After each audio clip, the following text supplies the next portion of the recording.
Melawan mafia, pelajaran dari negara lain untuk Indonesia. Bayangkan kalau kamu harus bayar BBM lebih mahal, tanahmu tiba-tiba diserobot, harga makanan naik nggak jelas, atau kamu sakit tapi nggak mampu bayar rumah sakit. Siapa dalangnya? Mafia, mereka bersembunyi di balik kebijakan, regulasi, bahkan institusi negara. Tapi pertanyaannya, bisa nggak kita keluar dari jerat ini? Beberapa negara sudah berhasil. Ini pelajaran yang bisa kita ambil. Mafia migas. Di Indonesia, mafia migas bermain di impor BBM, distribusi, bahkan manipulasi harga. Kita pernah lihat harga BBM naik turun tanpa alasan yang jelas kan? Siapa yang diuntungkan? Mafia bukan rakyat. Tapi lihat Norwegia. Mereka mendirikan Sovereign Wealth Fund, dana abadi yang menyimpan seluruh keuntungan migas untuk rakyatnya. Uang itu bukan untuk oligarki, tapi untuk kesehatan, pendidikan, dan kesejahteraan warga. Indonesia bisa? Bisa, tapi butuh keberanian untuk memotong tangan-tangan mafia yang terlalu lama bercokol. Mafia hukum. Pernah lihat kasus hukum yang tiba-tiba hilang?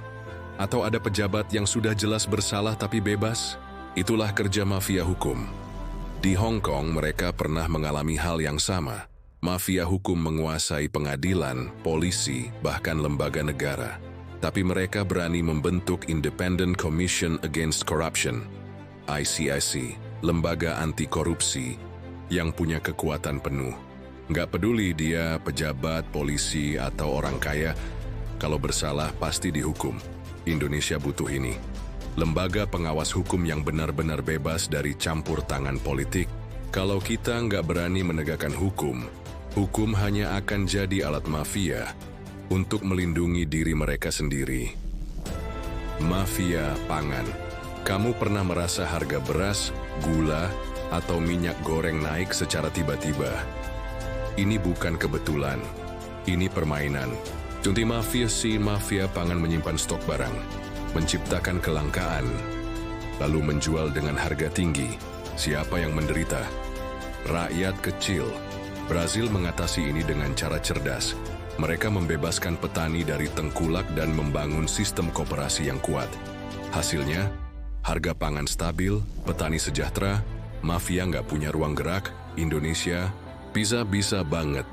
Tapi kita harus berani menyingkirkan para kartel yang selama ini mengendalikan harga pangan. Mafia tanah. Tanah nenek moyangmu bisa hilang dalam sekejap.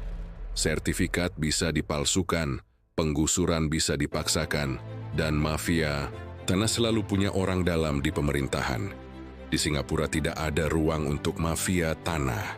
Kenapa? Karena semua data tanah digital, transparan, dan nggak bisa dimanipulasi. Mereka juga punya batas kepemilikan tanah yang jelas, supaya segelintir orang nggak bisa menguasai tanah rakyat. Indonesia bisa menerapkan sistem ini. Tapi selama mafia tanah masih punya kuasa, rakyat kecil akan terus jadi korban. Mafia kesehatan. Pernah sakit tapi biaya rumah sakit bikin nyesek? Di Indonesia, mafia kesehatan mengendalikan harga obat, alat medis, bahkan asuransi kesehatan. Tapi di Kanada, mereka menerapkan asuransi kesehatan universal yang memastikan semua warga mendapat layanan kesehatan tanpa harus bangkrut. Mereka juga mengontrol harga obat supaya industri kesehatan tidak dikuasai mafia farmasi. Indonesia bisa banget. Tapi siapa yang mau melawan mafia farmasi yang sudah menguasai sistem kesehatan kita? Kesimpulan, kita sudah lihat contoh dari negara lain bisa berhasil, kenapa kita tidak? Mafia di Indonesia bukan sekadar cerita, mereka nyata. Mereka ada di migas, hukum, pangan, tanah, dan kesehatan.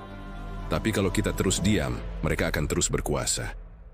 Jadi pelajaran yang bisa kita ambil untuk melawan mafia, 1. Migas.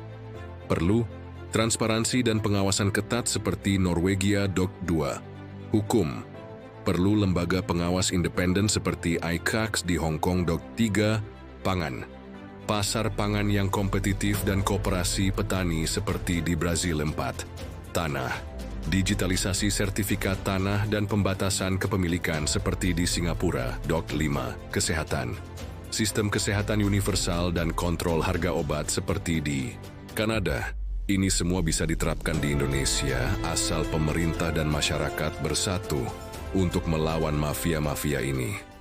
Kalau kamu setuju kita harus melawan mafia, share video ini dan komen pendapatmu.